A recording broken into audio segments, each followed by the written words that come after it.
হয় চাওক, এই মুহূৰ্তত মই উপস্থিত আছোঁ শিৱসাগৰ জিলাৰ ব্ৰহ্মপুত্ৰৰ দাঁতিকাষৰীয়া দিচাংমুখৰ চাপৰিত।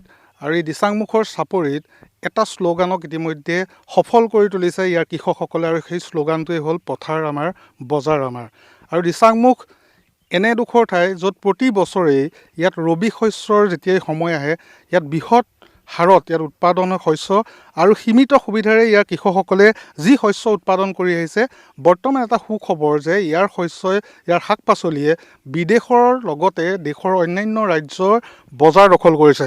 আৰু এই মুহূৰ্তত সতীৰ্থ বলিনে দেখুৱাব যে ইয়াত এই দিচাংমুখৰ চাপৰিসমূহত এইদৰে ৰবি শস্যৰ খেতি কৰা হয়, বিভিন্ন ধৰণৰ ৰবি শস্য, আৰু বিশেষকৈ ইয়াত উৎপাদিত সামগ্ৰীৰ ভিতৰত বা শাক পাচলিৰ ভিতৰত ৰঙালাও প্ৰধান। আৰু এই ৰঙালাওৱেই বৰ্তমান বিদেশৰ ডুবাইত বজাৰ দখল কৰিছে, আৰু ই নিশ্চয়কৈ কৃষকসকলৰ বাবে এক সুখবৰ, ৰাজ্যবাসীৰ বাবে এক সুখবৰ, য'ত অন্যান্য কৃষকসকলো উৎসাহিত হ'ব। আৰু এইদৰে এক বৃহৎ পৰিসৰত ইয়াত খেতি কৰা হয় প্ৰতি বছৰে, আৰু ইয়াৰ যি উৎপাদিত শস্য বা ইয়াৰ যি উৎপাদিত শাক পাচলি, এইসমূহ বৰ্তমান সময়ত বা শেহতীয়াকৈ বিদেশৰ বজাৰলৈ প্ৰেৰণ কৰা হৈছে। আৰু বিগত বৰ্ষৰ ডিচেম্বৰ মাহত 25 মেট্ৰিক টন ইয়াৰ পৰা ৰঙালাও প্ৰেৰণ কৰা হৈছিল ডুবাইলৈ, আৰু চলিত বৰ্ষত অৰ্থাৎ নতুন বৰ্ষটোত 50 মেট্ৰিক টন ইয়াৰ পৰা ৰঙালাও প্ৰেৰণ কৰা হৈছে। নিশ্চয়কৈ এয়া ৰাজ্যবাসীৰ বাবেই নহয়, সমগ্ৰ কৃষকসকলৰ বাবে এক ভাল খবৰ। আৰু বিশেষকৈ এই মুহূৰ্তত এটা মই কথা উল্লেখ কৰিম যে দিখৌ, ব্ৰহ্মপুত্ৰ আৰু দৰিকাৰ দাঁতিকাষৰীয়া যিসমূহ চাপৰি আছে, এই চাপৰিসমূহত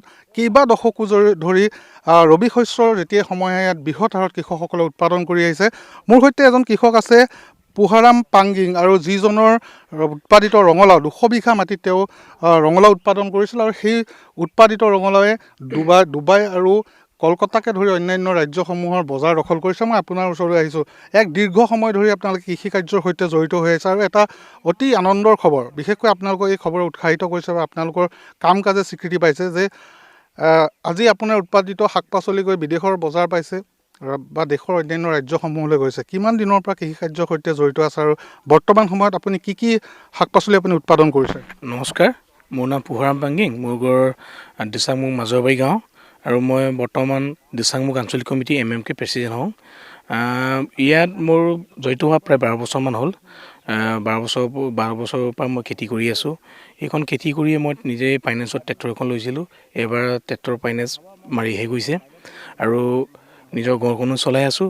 আৰু মোৰ লগতেই প্ৰায় কেইবাটাও গড় মানে চলি আছে। আপোনাৰ যেতিয়া আমি খেতি ষ্টাৰ্ট দিওঁ ফাৰ্ষ্ট টাইম, আপোনাৰ আমি আগষ্ট ছেপ্টেম্বৰ মাহৰ পৰা যেতিয়া খেতি ষ্টাৰ্ট দিওঁ, তেতিয়া প্ৰত্যেক দিনাই ইয়াত 30-40 জনী কৰ্মচাৰী লাগি থাকে।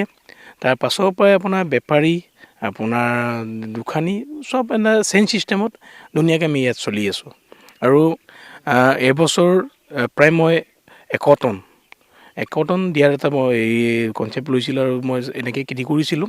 তাতে আতি অকণমান আৰু বান্দৰ অকণমান অনিষ্ট কৰাৰ কাৰণে মই এবাৰ 75 টনে দিব পৰা হ'ল। আৰু এনেকৈ হিচাপ কৰিলে 100 টনে ওচৰা ওচৰি হ'ব, কাৰণ ডুবাইলৈ মই 1500 কেজি পঠিয়াইছোঁ। তাৰপাছত আমাৰ লোকেল বেপাৰী 20 কুইণ্টেল, 30 কুইণ্টেল, 10 কুইণ্টেল এনেকৈ নিয়াবোৰ প্ৰায় আমি হিচাপেই নকৰোঁ, আমি বাহিৰৰ দিয়াটো বেছি হিচাপ কৰোঁ। আৰু তাৰ আগৰ বছৰটো মই দিল্লী, কলকাতা, উৰিষ্যা, আগৰতলা এনেকৈ মই পঠিয়াই আছোঁ। কিন্তু ফাৰ্ষ্ট টাইম এবাৰ ইণ্ডিয়াৰ বাহিৰত মানে ডুবাইলৈ এবাৰ ফাৰ্ষ্ট টাইম অসম চৰকাৰ থ্ৰুৱেদি আমাৰ DC, আমাৰ মেজিষ্ট্ৰেট বাইদেউ, তাৰপাছত এগ্ৰিকালচাৰ, আপোনাৰ DO ছাৰ, আৰু তাৰপিছত আমাৰ বিমান বড়ো ছাৰে এই ক্ষেত্ৰত বহুতেই মোক, যিহেতু আপুনি 12 বছৰ কৃষি কাৰ্যৰ সৈতে জড়িত বুলি ক'লে, গতিকে এই 12 বছৰত আপোনাক কৃষি বিভাগৰ তৰফৰ পৰা কেনেদৰে সহায় কৰা হৈছে বা সুবিধাসমূহ আপোনালোকে লাভ কৰিছে নে নাই? সহায়টো কৃষি বিভাগ আমি ফোন কৰি থাকোঁ, আৰু ছাৰেঙতো আহি থাকে। আমি মিলি কেতিয়াবা অফিচলৈও যাওঁ, কিছুমান কথা ডিছকাছ কৰোঁ। আৰু আমাৰ মানে অফিচটো প্ৰায় যোৱাটো কম হয়, আমি খেতিত বেছি লাগোঁ। সেইকাৰণে কিছুমান বস্তু আমি তাত ফৰ্ম ফিল আপ কৰিব লাগে, আনিব লাগে। এইবোৰ ক্ষেত্ৰত অকণমান আমি পিছপৰা বুলি ক'ব লাগিব, কাৰণ কেলৈ আমাৰ এতিয়া তাতেই টাউনতেই অফিচতেই আমাৰ লাগি থকাৰ আমাৰ বেছি সময় নাথাকে। যদি এইবোৰতে আমি বেছি লাগি থাকিলে বস্তুবোৰ পাম, নোপোৱা নহয়। তাত যদি আমি এপ্লাই কৰোঁ, তাত লাগি থাকোঁ, তেতিয়া আমি পাই যাম। এতিয়া আপুনি কি কি শস্যৰ আপুনি খেতি কৰিছে ইয়াত? ইয়াৰ ৰঙালাও বেছি আছে মোৰ ইয়াত, তাৰপিছত ফুলকবি, বন্দা, বকলি, কেপচিকাম, জলকীয়া, বিলাহী, বেঙেনা, আৰু আপোনাৰ মটৰ, এইবোৰ কৰা হয়। এইবাৰ মই ঠাই এটা কৰি চাইছিলোঁ ইয়াত ধানৰ খেতি 3.5 বিঘামান ধান কৰিছিলোঁ ইয়াত নজৰাকৈ লৈ গৈছিলোঁ কি মৰণা মাৰি 70 পেকেট আছিলে জাৰি মেলি প্ৰায় 80 মোন পাইছোঁ। এতিয়া আপুনি ৰঙালাও প্ৰধানকৈ আপুনি বিদেশৰ বজাৰতে হওক বা দেশৰ অন্যান্য ৰাজ্যলৈ আপুনি প্ৰেৰণ কৰি আহিছে। হয়, বিদেশলৈ পঠিয়াইছোঁ, তাৰপিছত আমাৰ অন্যান্য ৰাজ্যলৈ পঠিয়াইছোঁ আৰু নিজৰ আমাৰ ডিষ্ট্ৰিক্টতো চলি আছে আৰু ডিষ্ট্ৰিক্টৰ বাহিৰৰ আমাৰ ধৰা হওক গোলাঘাট, যোৰহাট। এই বিদেশলৈ যে আপুনি যি ৰঙালাও ৰপ্তানি কৰিলে এই ক্ষেত্ৰত কোনে সহায় আগবঢ়াইছিল?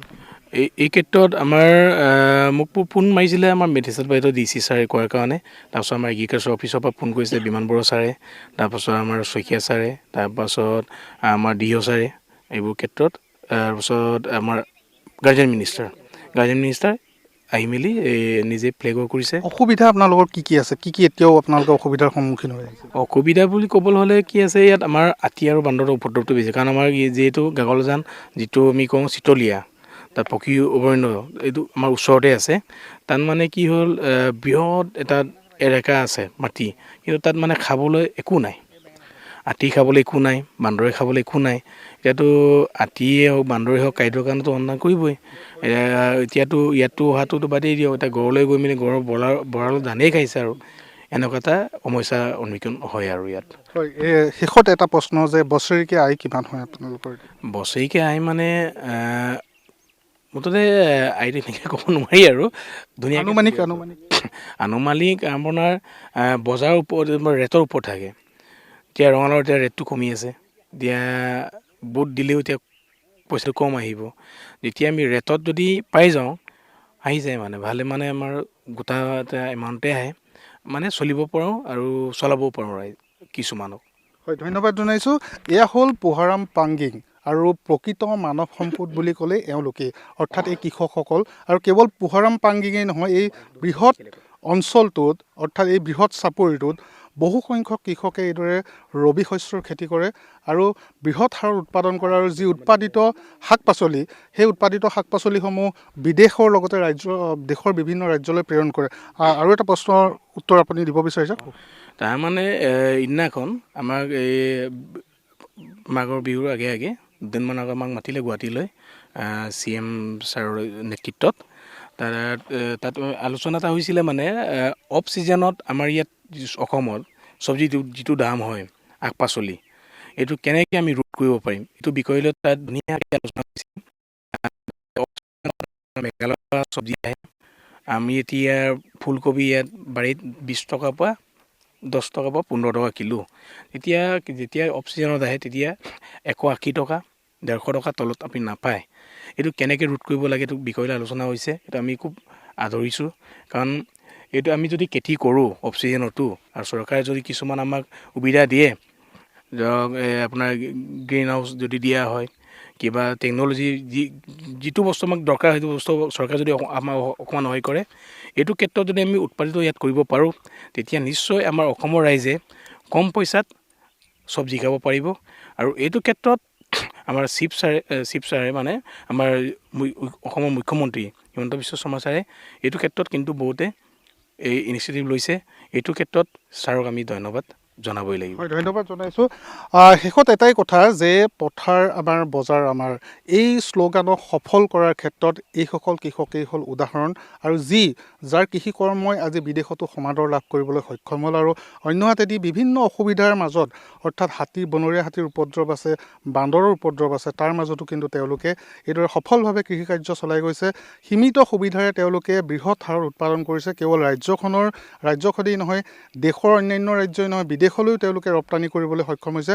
মাথো এটাই আহ্বান যে যি সময়ত ৰবি শস্য উৎপাদন কৰা নহয়, অৰ্থাৎ যেতিয়া ছিজন নাথাকে, অৰ্থাৎ ঋতু নহয়, সেই সময়ত যদি তেওঁলোকক কিছুমান সুবিধা কাৰিকৰী দিশত সুবিধা দিব পৰা যায়, তেতিয়াহ'লে হয়তো তেওঁলোকে সেই সময়তো উৎপাদন কৰিব পাৰিব। আৰু নিশ্চয়কৈ ৰাজ্যবাসীৰ এক বৃহৎ অভাৱ পূৰণ হ'ব, যি হাৰত তেওঁলোকে উৎপাদন কৰি আহিছে প্ৰতি বছৰে। আৰু সেই উৎপাদনে ইতিমধ্যে ৰাজ্যখনৰ অন্যান্য জিলাসমূহেই নহয়, বিভিন্ন ঠাইত যিদৰে, অৰ্থাৎ বিদেশেই হওক নাইবা দেশৰ অন্যান্য ৰাজ্যত যিদৰে তেওঁলোকৰ প্ৰয়োজনীয়তাসমূহ দূৰ কৰিছে বা প্ৰয়োজনীয়তাসমূহ তেওঁলোকৰ পূৰণ কৰিছে, সেইদৰে ৰাজ্যখনতো সেই অফ ছিজন, অৰ্থাৎ যেতিয়া ঋতু নাথাকে সেই সময়তো কিন্তু শাক পাচলিৰ অভাৱ পূৰণ কৰিবলৈ সমৰ্থ হ'ব।